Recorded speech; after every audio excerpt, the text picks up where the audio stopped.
नमस्कार दोस्तों, आप सभी का स्वागत है हमारे YouTube channel BCS basic physics में। आज के इस वीडियो में हम कक्षा 12 का टॉपिक लेकर चल रहे हैं विद्युत चुंबकीय स्पेक्ट्रम, इलेक्ट्रोमैग्नेटिक स्पेक्ट्रम।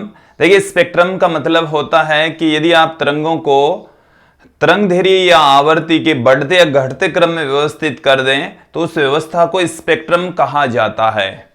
और यदि हम विद्युत चुंबकीय तरंगों को आवर्ती या तरंगदैर्घ्य के बढ़ते या घटते क्रम में व्यवस्थित कर दें तो उस व्यवस्था को हम विद्युत चुंबकीय स्पेक्ट्रम कहेंगे। देखिए दोस्तों, जो विद्युत चुंबकीय तरंगें हैं वो 7 प्रकार की तरंगों से मिलकर बनी होती हैं। तो आज की इस वीडियो में हम बताएंगे आप लोगों को कि वो 7 तरंगें कौन कौन सी हैं, उनकी उत्पत्ति कैसे होती है, उनकी तरंगदैर्घ्य ह्रास क्या है, उनकी प्रॉपर्टीज क्या है और उनके यूज क्या हैं। तो काफी इंपॉर्टेंट वीडियो है। समझ लीजिए कि 7 तरंगें कौन कौन सी होती है। देखिए दोस्तों, सबसे पहले हैं गामा तरंगें, फिर इसके बाद में है अक्स तरंगें, पराबैंगनी तरंगें, दृश्य तरंगें, अवरक्त तरंगें, सूक्ष्म तरंगें और रेडियो तरंगें। ये 7 प्रकार की तरंगें होती है और इन 7 तरंगों की व्युत्पत्ति खोजकर्ता सर्वप्रथम इनके बारे में किसने देखा, इसके बारे में हम देखने वाले हैं। इनकी उत्पत्ति कैसे होती है, इसके साथ में इनके गुण और हम उपयोग भी यहां पर देखने वाले हैं। तो दोस्तों, इस वीडियो को स्टार्ट करते हैं। एक बार विद्युत चुंबकीय स्पेक्ट्रम की डेफिनेशन फिर से बता देता हूं कि यदि हम विद्युत चुंबकीय तरंगों को उनकी आवर्ती या तरंगदैर्घ्य के बढ़ते या घटते क्रम में व्यवस्थित कर दे तो उस व्यवस्था को हम विद्युत चुंबकीय स्पेक्ट्रम कहेंगे। मैं यहां पर विद्युत चुंबकीय तरंगों को बढ़ते क्रम में व्यवस्थित कर रहा हूं। तो देखिए दोस्तों, इस वीडियो में सबसे पहले जो 7 प्रकार की तरंगें होती है, विद्युत चुंबकीय तरंगें कितनी होती हैं? 7 प्रकार की होती है। क्रम संख्या यहां पर देखिए,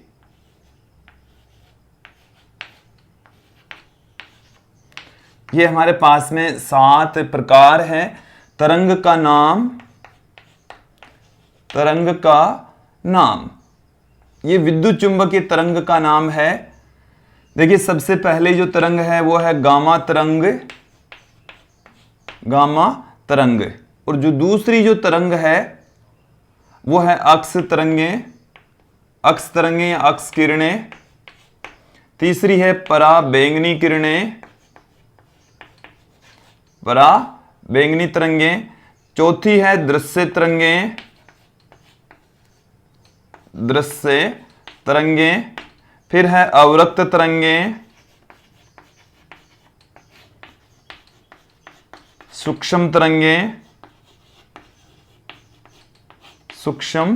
तरंगें और अंत में हम बात करेंगे यहां पर रेडियो तरंगों की, रेडियो तरंगें। तो दोस्तों, ये जो तरंगें हमने आप लोगों के सामने रखी है वो तरंगदैर्घ्य के बढ़ते क्रम में है। फिर अब हम इनकी तरंगदैर्घ्य ह्रास की बात करते हैं। तरंगदैर्घ्य ह्रास, इनका तरंगदैर्घ्य किस ह्रास में होता है? तो देखिए दोस्तों, जो गामा तरंगें हैं इनकी जो तरंगदैर्घ्य ह्रास होती है वो है 10⁻⁻14 मीटर से 10⁻⁻12 मीटर तक। अक्स तरंगों की जो तरंगदैर्घ्य ह्रास है 10⁻⁻12 मीटर से 10⁻⁻9 मीटर तक। पराबैंगनी तरंगों की ह्रास है 10⁻⁻9 मीटर से 3.8 गुणा 10⁻⁷ मीटर तक। दृश्य तरंगों की तरंगदैर्घ्य ह्रास उड़ती है 3800 से 7800 एंगस्ट्रॉम, अर्थात 3.8 गुणा 10⁻⁷ मीटर से 7.8 गुणा 10⁻⁷ मीटर तक। अवरक्त तरंगों की जो ह्रास है वो है 7.8 है गुणा 10⁻⁻7 मीटर से 10⁻⁻3 मीटर, 10⁻⁻। सूक्ष्म तरंगों की तरंगदैर्घ्य ह्रास देखिए 10⁻⁻3 मीटर से 10⁻⁻1 मीटर तक। और रेडियो तरंगों की ह्रास होती है 10⁻⁻1 मीटर से 10⁻⁴ मीटर तक। तो ये है दोस्तों विद्युत चुंबकीय तरंगों की तरंग दैर्ध्य प्रास। और ये जो ऊपर वाला पार्ट है गामा तरंग और एक्स तरंगों की में थोड़ी सी कंट्रोवर्शियल बातें निकल कर आती हैं कि कई जगह आपको ये भी मिल सकता है 10 की घात -14 से 10 की घात 11 या 10 की घात -10 मीटर तक भी मिल सकता है। ये वैसे मैंने ऑथेंटिक बुक से ही आप लोगों के सामने रखा है, बट फिर भी आप लोग इसका ध्यान रखें। अब इनके बारे में सर्वप्रथम किसने बताया, इसकी खोजकर्ता कौन रहे हैं वो भी देख लीजिए।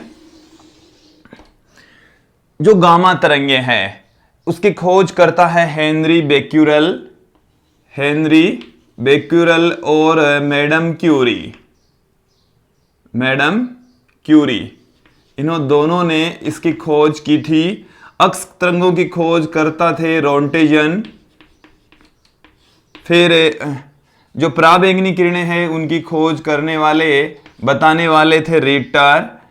और दृश्य तरंगों के बारे में बताने वाले हैं न्यूटन। अवरक्त तरंगों के बारे में बताने वाले हैं हर्शेल। सूक्ष्म तरंगों के बारे में बताने वाले साइंटिस्ट हैं हर्ट्ज।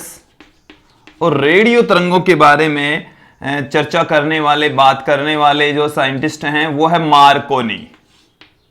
मार्कोनी नामक वैज्ञानिक ने रेडियो तरंगों के बारे में सर्वप्रथम बताया।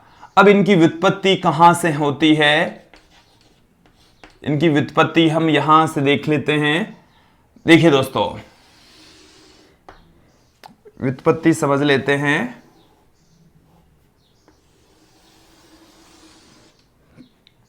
देखिए सर्वप्रथम हम बात करते हैं गामा तरंगों की। गामा तरंगों की व्युत्पत्ति कैसे होती है, कहां से होती है? तो गामा तरंगे रेडियो सक्रिय नाभिकों से उत्सर्जित होता है। रेडियो एक्टिव नाभिकों से, जो रेडियो एक्टिव नाभिक हैं उनमें से जब उनका क्षय होता है तो उनमें अल्फा पार्टिकल्स, बीटा पार्टिकल्स तथा गामा तरंगों का उत्सर्जन होता है। रेडियो एक्टिव नाभिक वे नाभिक होते हैं जो स्वतः ही अति सूक्ष्म कणों का उत्सर्जन करते रहते हैं। और जब वो अति सूक्ष्म कणों का उत्सर्जन करते तो उसमें अल्फा पार्टिकल्स, बीटा पार्टिकल्स और गामा तरंगों का उत्सर्जन होता है। फिर हम बात करते हैं अक्स तरंगों की। तो अक्स तरंगे हैं कि यदि भारी नाभिक पर उच्च ऊर्जा वाले इलेक्ट्रॉन जब आपतित होते हैं तो अक्स तरंगों की उत्पत्ति होती है। तो भारी नाभिक पर, भारी पदार्थ पर इलेक्ट्रॉनों के आपतन से, भारी पदार्थों पर इलेक्ट्रॉनों के आपतन से अक्स किरणों का उत्सर्जन होता है। फिर हम बात करते हैं पराबैंगनी किरणों की। तो जो पराबैंगनी किरणें हैं वो सूर्य से भी प्राप्त होती है। और यदि स्पार्किंग होती है तो स्पार्क की घटना से भी पराबैंगनी किरणों का उत्सर्जन होता है। सूर्य से तो ये सारी किरणें ही निकलती है वैसे तो। और निर्वात में स्पार्क से, निर्वात में स्पार्किंग की घटना से, देखिए 10 दृश्य तरंगों की जो उत्पत्ति है वो है ताप दीप्त वस्तुओं से, ताप दीप्त वस्तुओं से, ताप दीप्त वस्तुओं से दृश्य तरंगों की उत्पत्ति होती है। अवरक्त तरंगों की उत्पत्ति के पीछे रीजन है जब पदार्थों को हम उच्च ताप पर गर्म करते हैं तो अवरक्त तरंगों का उत्सर्जन होता है। इनको हम उष्मीय तरंगें भी कहते हैं। तो पदार्थों को उच्च ताप पर गर्म करने पर, उच्च ताप तक गर्म करने पर जो अवरक्त तरंगे हैं ये उत्पन्न होती है। इनको हम उष्मीय तरंगे भी कहते हैं। फिर है सूक्ष्म तरंगे। जो सूक्ष्म तरंगे हैं, देखिए दोस्तों, इनको हम क्लेस्ट्रॉन या मैग्नेट्रॉन, क्लेस्ट्रॉन, मैग्नेट्रॉन ये उपकरण है, इनकी सहायता से हम सूक्ष्म तरंगों को उत्पन्न करते हैं, उत्पन्न किया जाता है। ये देखिए दोस्तों, कुछ ऐसे उपकरण हैं जिनकी सहायता से पर्टिकुलर हम सूक्ष्म तरंगों की उत्पत्ति कर सकते हैं, क्लिस्ट्रॉन है, मैग्नेट्रॉन है। और ये जो रेडियो तरंगे हैं वो एलसी विद्युत परिपथ में या दोलित्र परिपथ से उत्पन्न होती है। तो इनकी उत्पत्ति होती है दोलित्र परिपथ से, दोलित्र परिपथ से। अब हम एक एक करके इन सब का उपयोग यहां पर देखने वाले हैं। देखिए दोस्तों, यहां पर सबसे पहले यदि हम बात करें गामा किरणों की, तो गामा किरणों की जो गुण होते हैं कि ये एक उदासीन तरंग होती है, इसकी भेदन क्षमता उच्च होती है, आयनीकरण की क्षमता भी कम होती है, आयनीकरण कम, भेदन क्षमता उच्च होती है, और ये एक उदासीन तरंग होती है। जबकि अक्स तरंगे आयनीकरण की इनमें क्षमता पाई जाती है, भेदन क्षमता इनकी कम होती है। इनकी यूज क्या है, एक एक करके इनके यूज यहां पर हम देखेंगे।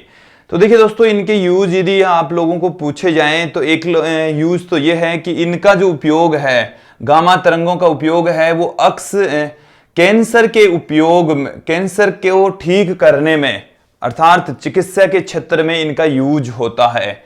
तो गामा तरंगों का उपयोग है वो है चिकित्सा के क्षेत्र में। अक्स तरंगों से भी हम कैंसर को ठीक कर सकते हैं।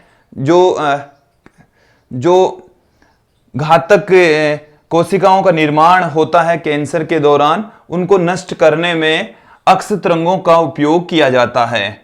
और जो पराबैंगनी तरंगें होती है, ये भी चिकित्सा के क्षेत्र में यूज आती है। जब नेत्र का ऑपरेशन किया जाता है, आंखों का ऑपरेशन किया जाता है, नेत्र शल्यता में इसका उपयोग होता है। तो ये जो तीनों हमने यहां पर लिखा है, पुट किया है, ये तीनों का उपयोग चिकित्सा के क्षेत्र में होता है। इसके अलावा भी इनका उपयोग देखो, यहां पर चिकित्सा के क्षेत्र में कैंसर के इलाज में इनका उपयोग होता है। इसका भी कैंसर के इलाज में अक्स किरणों का उपयोग होता है। नेत्र शल्यता में, नेत्र शल्यता मतलब आंखों के ऑपरेशन में पराबैंगनी तरंगों का यूज होता है। अब यहां पर हम देखेंगे, बात करेंगे कि इनके अन्य उपयोग क्या हैं। तो ये देखिए, जो गामा तरंगे हैं वो नाभिक से उत्पन्न होती है, तो नाभिकीय संरचना का अध्ययन करने में इसका उपयोग होता है। तो नाभिकीय संरचना का अध्ययन करने में इसका उपयोग होता है दोस्तों। अब इसके पश्चात यदि हम बात करें यहां पर कि अक्स तरंगों का अध्ययन किसमें किया जाता है, तो अक्स तरंगों का अध्ययन चिकित्सा के क्षेत्र में तो होता ही है, साथ में क्रिस्टल संरचना का अध्ययन करने में, जो क्रिस्टल बनते हैं उन क्रिस्टल संरचना का अध्ययन करने में इसका उपयोग होता है। तो क्रिस्टल संरचना में इसका उपयोग होता है दोस्तों। अब यदि हम पराबैंगनी तरंगों की बात करें तो नेत्र शल्यता में तो इसका उपयोग होता ही है। जल का शोधन करने में, जल का शोधन करने का मतलब है जल को शुद्ध करने में इसका उपयोग होता है। इसके अलावा जो पराबैंगनी किरणें हैं, इनके द्वारा हम जो अदृश्य लिखाई होती है उसको हम पहचान सकते हैं। अदृश्य लिखाई को इसकी सहायता से पहचाना जा सकता है। और जो कई जालसाजी के काम होते हैं, इनको पकड़ने के लिए पराबैंगनी किरणों का उपयोग किया जाता है। नकली दस्तावेजों को पहचानने में पराबैंगनी किरणों को यूज में लिया जाता है। तो नकली दस्तावेजों की को पहचानने के लिए पराबैंगनी किरणों को यूज में लेते हैं। फिर है हमारे पास में दृश्य तरंगें, जो वस्तुओं को देखने में यूज में आती है, वस्तुओं को देखने में यूज में आती है। और हम ये जानते हैं कि आणविक संरचना का अध्ययन करने के लिए, अणुओं की संरचना का अध्ययन करने के लिए भी दृश्य तरंगों का उपयोग होता है। दृश्य तरंगों के द्वारा व्यतिकरण, विवर्तन, अपवर्तन, इन सभी घटनाओं को प्रदर्शित किया जाता है। तो यहां पर आप देख लेंगे। फिर उसके पश्चात हमारे पास में है अवरक्त तरंगे। तो देखिए दोस्तों, जो अवरक्त तरंगे होती है वो गर्म तरंगे होती, जिनको हम उष्मीय तरंगे भी कहते हैं। ये भी चिकित्सा के क्षेत्र में यूज में आता है। यदि जो उष्मापारी उपचार होता है, अर्थात बॉडी के किसी हिस्से को जब गर्म करना होता है, तो अवरक्त तरंगों की सहायता से हम उनको गर्म कर सकते हैं। तो इसका उपयोग भी चिकित्सा के क्षेत्र में होता है। इसके अलावा अवरक्त तरंगों का उपयोग अवरक्त फोटोग्राफी में भी होता है। अवरक्त तरंगों का जो उपयोग है वो देखिए दोस्तों कौन कौन से क्षेत्रों में इसका उपयोग होता है। तो चिकित्सा के क्षेत्र में इसका उपयोग होता है, अवरक्त फोटोग्राफी में इसका उपयोग होता है, अवरक्त फोटोग्राफी में भी इसका उपयोग होता है। इसके अलावा हमने जो चिकित्सा के क्षेत्र है उसमें बता दिया है कि रोगी की सिकाई करने में ऐसे कुकर भी आते हैं, अवरक्त कुकर, जिससे ये उसमें तरंगे, गर्म तरंगे होती जिसकी सहायता से खाना भी पकाया जा सकता है दोस्तों। इसके अलावा आणविक संरचना का अध्ययन करने में भी जो अवरक्त तरंगे हैं उसका उपयोग होता है दोस्तों। अब हम अंत में चलते हैं सूक्ष्म तरंगों और रेडियो तरंगों की ओर। जो सूक्ष्म तरंगे हैं दोस्तों ये माइक्रोवेव ओवन में, देखो इनको माइक्रोवेव ही कहा जाता है, तो माइक्रोवेव ओवन में इसका उपयोग होता है सूक्ष्म तरंगों की। और जो राडार प्रणाली है, राडार प्रणाली होती है उसमें सूक्ष्म तरंगों का ही उपयोग होता है। अंत में हम बात करेंगे रेडियो तरंगों की। जो संचार प्रणाली है उस सारी संचार प्रणाली में रेडियो और टीवी संचार में, रेडियो एवं टीवी जो संचार है उसमें रेडियो तरंगों का उपयोग होता है दोस्तों। तो ये था विद्युत चुंबकीय स्पेक्ट्रम जिसमें हमने सातों तरंगों के बारे में बताया, उनकी उत्पत्ति और सर्वप्रथम उनका प्रेक्षण करने वाले साइंटिस्टों के नाम, उनके कुछ उपयोग भी यहां पर हमने देखे, उनकी उत्पत्ति भी यहां पर हमने देखी। तो दोस्तों आज के इस वीडियो में इतना ही। धन्यवाद दोस्तों।